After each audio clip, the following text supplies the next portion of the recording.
마지막 또 설교로 여러분들께 인사를 드리게 또 허락해 주신 목사님께 감사드립니다. 또 아침에 왔는데요, 또 이렇게 밝게 우리를 맞아주셔서 너무 감사합니다. 너무 아쉬운 시간이지만 이 시간 말씀을 통하여서 또 이후에 예배 후에 우리 교제함으로 또 우리의 마음을 나누면 좋겠습니다. 그 시간 같이 한번 기도하시겠습니다. 하나님 아버지 감사합니다. 이 시간 우리를 이곳에 불러주셔서 감사합니다. 하나님 이 시간 우리를 이곳에 불러주셨사오니 우리의 마음을 열어주시고 우리의 귀를 열어주셔서 이 시간 하나님께서 우리에게 주시는 주님의 말씀을 들을 수 있도록 또 마음판에 새길 수 있도록 역사하여 주시옵소서. 감사합니다. 예수님의 이름으로 기도드렸습니다. 아멘. 소문이 들립니다. 여러분 어떤 소문을 들으시나요? 요즘 어떤 소문이 여러분 귀에 들리시나요? 싱어게인의 30호 가수가 무슨 노래를 불렀더라. 내 마음에 주단을 깔고. 너무 좋지 않습니까? 여러분 어떤 소문이 들리십니까? 테슬라의 주가가 다시 하락하고 있다라는 소식이 들리십니까? 어떤 사업장이 어떻게 확장되고 있다더라. 또 어떤 사업장은 안타깝게도 코로나 때문에 문을 닫고 있다더라. 이런 소문이 여기저기서 들립니다. 저에게는 안타깝게도 이제 이민의 어떤 문이 막혀서 돌아가게 되었지만 또 들리는 소문에 의하면 뭐 이민의 문이 확장되어진다더라. 또 좀 이렇게 쉽게 풀린다더라 하는 소문이 또 들리기도 합니다. 여러분 어떤 소문이 들리십니까? 네, 그 소문에 따라서 우리의 마음이 이렇게도 하고 저렇기도 하고 또 우리의 삶이 바뀌기도 하는 것 같습니다. 라합, 오늘 우리가 읽었던 여호수아의 본문인 여호수아 본문에 나오는 라합의 이야기도 소문이 들립니다. 라합의 귀에 소문이 들립니다. 여리고성에 소문이 들립니다. 어떤 소문일까요? 바로 이스라엘의 하나님이 하신 일에 대한 소문입니다. 라합도 그 소문을 들었습니다. 어쩌면 최소 40년 전에 일어난 소문을 듣습니다. 아마도 라합이 몇 살인지 성경은 말해주지 않지만 나중에 결혼을 하고 자녀를 낳는 것으로 봐서 어쩌면 라합이 태어나기도 전에 또는 아주 갓난 아기였을 때 일어난 일에 대한 소문을 누군가로부터 들었습니다. 그렇죠? 이스라엘의 그 어떤 방황 기간이 광야 생활이 몇 년이었죠? 40년이었습니다. 그 40년 전에 일어난 일, 그리고 40년 동안 일어난 일에 대한 그 소문을 라합이 듣습니다. 하나님에 대한 일이죠.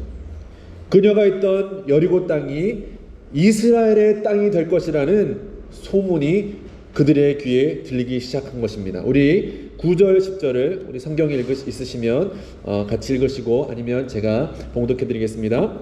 우리 여호수아서 2장 9절 10절입니다. 말하되 여호와께서 이 땅을 너희에게 주신 줄을 내가 아노라. 우리가 너희를 심히 두려워하고 이 땅 주민들이 다 너희 앞에서 간담이 녹나니 이는 너희가 애굽에서 나올 때에 여호와께서 너희 앞에서 홍해 물을 마르게 하신 일과 너희가 요단 저쪽에 있는 아모리 사람의 두 왕 시온과 옥에게 행한 일 곧 그들을 전멸시킨 일을 우리가 들었음이니라. 무엇을 들었다고요? 애굽에서 여호와께서 행하신 일, 홍해 물을 가르신 일, 요단 저쪽에 있는 모든 왕들을 굴복시키시고 이제 요단강을 건넌 그 일, 그리고 이제 요단 건너서 여리고성 앞에서 여리고성을 칠 것이라는 그 소문을 듣습니다. 여러분 아합은 아마 어렸을 적부터 이 이야기를 들었을 것입니다. 그리고 그 소문들을 그 소문으로 흘리지 않고 이제 코앞에 있는 이스라엘 백성들을 보고 이제 때가 되었구나. 이제 때가 찼구나. 이제 바로 그때가 되었구나 라는 마음이 들었을 것입니다.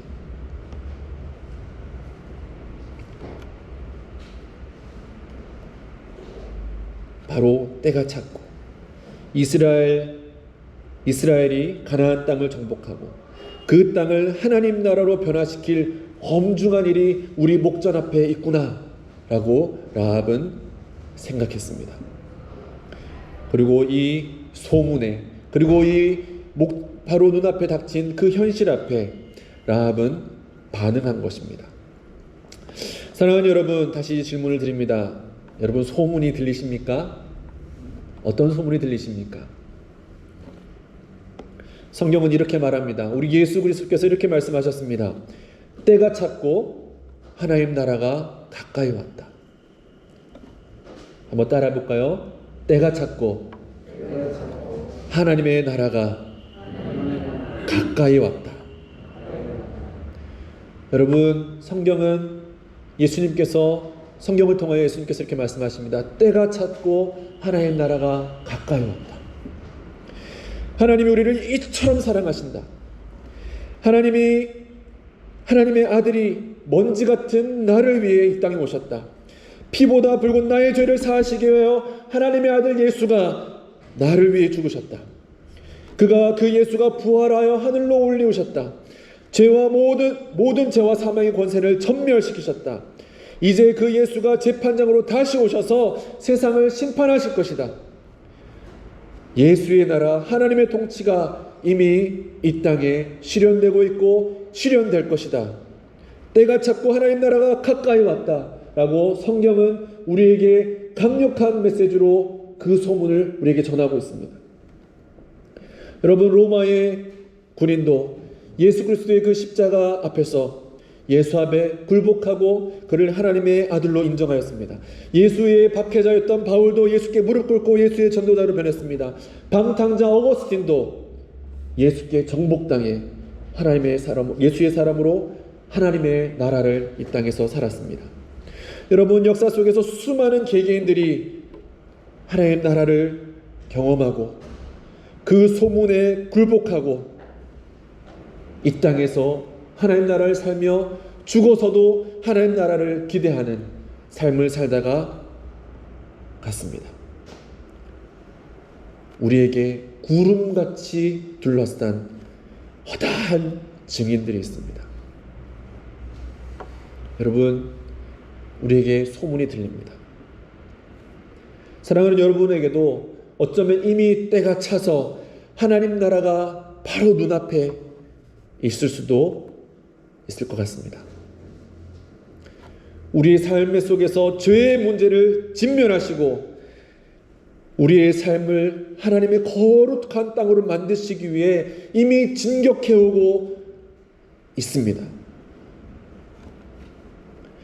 여기 계신 대부분의 성도님들이 오랜 시간 신앙생활을 하신 것으로 제가 알고 있습니다. 그런 어떤 분들에게는 하나님 나라에 대한 소문이 이미 40년을 지나 요단강을 건너기 직전일 수도 있을 것 같습니다. 어떤 분들에게는 여리고성의 마지막 7일일 수도 있을 것 같습니다. 어떤 분들에게는 마지막 7일 중 마지막 날 7바퀴 마지막 바퀴를 돌고 있는 하나님의 그 나라를 보고 있을 수도 있을 것 같습니다. 신앙의 어떤 차이가 다 다르기 때문에 어떤 스테이지에 있는지는 잘 모르겠습니다. 그러나 여러분 모두에게 하나님 나라가 이미 가까이 있습니다. 그 소문을 들으시길 간절히 소망합니다. 하나님 나라의 도래는 어떤 이들에게는 복음입니다. 그러나 어떤 이들에게는 심판입니다. 마치 이스라엘의 여리고성 점령이 라합에게는 그렇게 기다리던 복음이었을 것입니다. 이 이스라엘의 하나님, 만군의 여호와 하나님, 모든 위로도 하나님, 아래로도 하나님이신 그분이 우리 가정을 구원하실 것이고 그때가 오면 이제 이 이스라엘 백성이 7바퀴를 다 돌고 나면 이제 우리 가정에 하나님 나라가 임하는구나. 구원의 날일 것입니다. 그러나 하나님 믿지 않고 하나님을 등져버린 여리고 사람들에게는 대재앙과 심판의 날이 됩니다. 여리고의 모든 백성이 이 소문을 동일하게 들었습니다. 여러분, 라합만이 올바르게 이 소문에 반응합니다. 사랑하는 여러분, 여러분은 어떻게 반응하시겠습니까? 매주 들려지는 이 강단에서 들려지는 소문이 우리 귀에 들립니다. 지금 이 순간에도 하나님 나라의 복음이 여러분들 귀에 들리고 있는 것입니다. 하나님 나라가 가까이 왔습니다. 여러분, 어떻게 반응하시겠습니까? 어떻게 하는 것이 우리에게 올바른 반응일까? 우리의 올바른 반응일까? 오늘 딱 2가지만 간단히 말씀을 드리고자 합니다. 먼저는 하나님의 은혜를 구하시기를 바랍니다. 우리 11절 말씀을 12절 말씀인데요. 오늘 11절까지만 읽었지만 12절 말씀도 제가 읽어드리겠습니다. 우리가 듣자 곧 마음에 녹았고 너희로 말미암아 사람이 정신을 잃었나니 너희의 하나님 여호와는 위로는 하늘에서도 아래로는 땅에서도 하나님이시니라. 그러므로 이제 청하노니 내가 너희를 선대하였은즉 너희도 내 아버지 집을 선대하도록 여호와로 내게 맹세하고 내게 증표를 내라. 사랑하는 여러분, 여기에 선대라는 표현에 우리가 집중할 필요가 있습니다. 선대라는 말이 이렇게 선하게 대한다라는 말이죠. 쉽게 말해서. 근데 우리가 히브리어 말로 우리가 한번 보면 이 말은 헤세드라는 말입니다. 여러분, 헤세드라는 말을 아마 여러 번 들어보실 것인데요. 전적인 하나님의 은혜라는 겁니다. 헤세드, 전적으로 하나님으로부터 오는 은혜를 구하는 것입니다. 여러분, 이 라합은 그 여호와의 군대의 진격 앞에서 하나님의 은혜를 구합니다. 내 아버지 집을 선대하도록 여호와 앞에서 맹세하라. 전적인 하나님의 은혜를 받도록 간구하고 있는 것입니다. 사랑하는 여러분, 하나님의 은혜를 구하시기를 간절히 소망합니다. 하나님 나라가 임하여서 우리의 죄의 문제를 건드릴 때 우리를 심판의 그 목 앞으로 우리를 몰고 나가실 때에 여러분, 하나님의 은혜를 구하시기를 간절히 소망합니다. 부끄러운 고백이지만 제 말씀을 좀 드리면, 지난 4년, 이제 제가 여기 호주에 온 지 만 4년, 딱 4년이 되었습니다. 2017년 1월 달에 와서 이제 2021년 1월 달에 한국으로 돌아가게 되었는데요.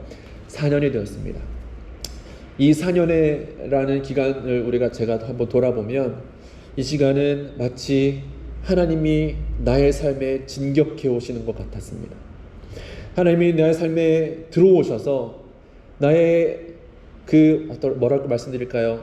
목사라는 그 어떤 그 타이틀에 가려져 있던 나의 죄의 문제를 건드리시고, 나의 연약함을 건드리시고, 나의 말로 할 수 없는 부끄러움들을 건드리셨습니다.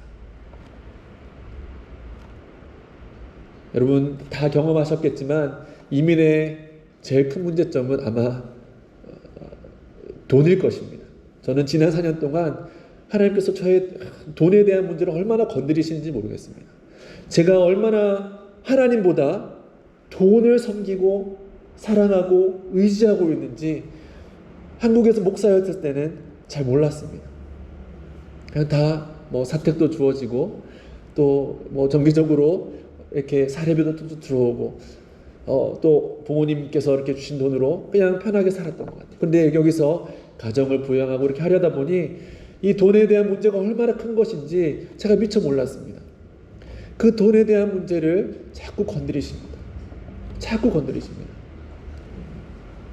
얼마나 죄인인지요. 얼마나 하나님 앞에 부끄러운지요. 계속 진격해 오십니다. 계속 건드리십니다. 아마 저랑 조금 이렇게 가까이 지내셨던 분들은 저의 얼마나 인간적인 모습들이 부끄러운지 아마 아실 것입니다. 이 하나님의 진격 앞에, 그 하나님 나라의 통치 앞에 내 삶이 얼마나 부끄러운지. 사랑하는 여러분, 그때 제가 무엇을 할 수 있을까요? 하나님의 은혜를 구하는 것뿐이었습니다. 나 같은 죄인 살려주셨는데 여전히 내 모습이 부끄럽고 여전히 죄인이어서 하나님 앞에 얼마나 죄인인지 주님 용서하여 주십시오. 주님 은혜를 구합니다. 주님 도와주십시오. 그 고백밖에는 할 수 없었습니다. 사랑하는 여러분, 여러분의 삶의 문제가 다 다르겠죠. 하나님 이 시간에 여러분 삶에 건드리고 있는 하나님의 어떤 그런 역사들이 다 다를 줄 믿습니다. 여러분, 그때 무엇에 숨으시겠습니까? 여러분, 여리고성의 사람들은 여리고의 그 장대한 벽 뒤에 숨었습니다. 자기들이 쌓아놓은 벽 뒤에 숨어서 하나님을 보지 못하였습니다. 여러분, 어디에 숨으시겠습니까? 여러분이 쌓아놓은 명예와 어떤 재물과 어떤 안정적인 삶에 숨으시겠습니까? 라합처럼 진격해 오시는 하나님의 나라에 하나님의 은혜를 구하는 역사가 여러분들의 삶 가운데 있기를 간절히 소망합니다. 하나님을 거부하지 마십시오. 그 소문을 듣고 한 귀로 듣고 한 귀로 흘리지 마십시오. 이 시간 여러분, 그 때가 임한 줄 믿습니다. 하나님의 은혜를 구하시기 바랍니다. 그냥 조금의 은혜가 아니라 전적인 하나님의 은혜를 구하시기를 간절히 소망합니다.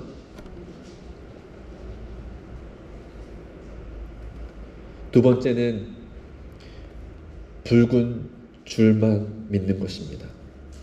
우리 18절, 19절, 20절, 21절에 이렇게 나옵니다. 21절 말씀만 제가 읽어드리겠습니다. 라합이 이르되 너희의 말대로 할 것이라 하고 그들을 보내어 가게 하고 붉은 줄을 창문에 매니. 라합은 한 가지 증표를 구했습니다.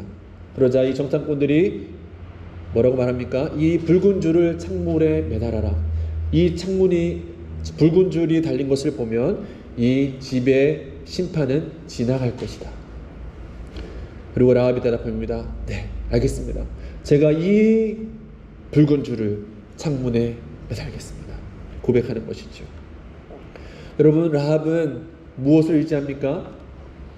강력한 견고한 성을 의지합니까? 아니면 아무것도 아닌 것처럼 보이는 그 붉은 줄을 의지합니까? 그것만 증표 삼아서, 그 붉은 줄만 증표를 삼아서 이렇게 기다리고 있는 것이죠. 붉은 줄만 믿는 것이죠. 사랑하는 여러분, 우리에게 동일한 메시지가 여기에 있습니다. 여러분, 무엇을 믿고 무엇을 의지합니까?